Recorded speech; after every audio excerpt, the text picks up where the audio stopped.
नमस्कार, माझे नाव अक्षरा शोभन मुळमणगेला आहे। माझ्या शाळेचे नाव संस्कार पब्लिक स्कूल एटापल्ली। मी वर्ग 8वीची विद्यार्थिनी आहे।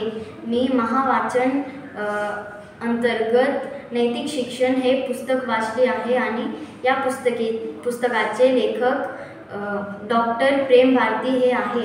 या पुस्तकातील मला विषय शिवाजी या विषयात एक उपक्रम खूप आवडला आहे।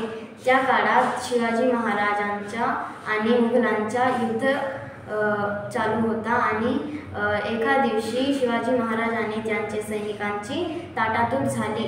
शिवाजी महाराजांचा मार्ग चुकला। संध्याकाळ होऊ लागली। शिवाजी महाराज एक वृद्ध महिलेच्या झोपडीत पोहोचले। शिवाजी महाराजांना खूप भूक लागली होती। ते म्हातारीने शिवाजी महाराजांना जेवण दिले। शिवाजी महाराज पटकन खाऊ लागले आणि आपल्या हात मध्यभागी ठेवून हात जडवले आणि हाताला शांत करण्यासाठी शिवाजी महाराज तोंडाने फुंकू लागले।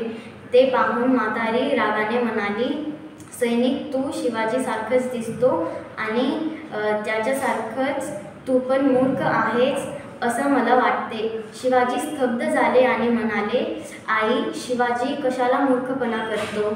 मग म्हातारी म्हणाली, जसं तू तुझा हात मध्यभागी ठेवून बोटाला दुखापत केली तसंच शिवाजी दूरच्या किल्ल्यावर हल्ले न करता मोठे किल्ल्यावर हल्ले करून मारले जातात।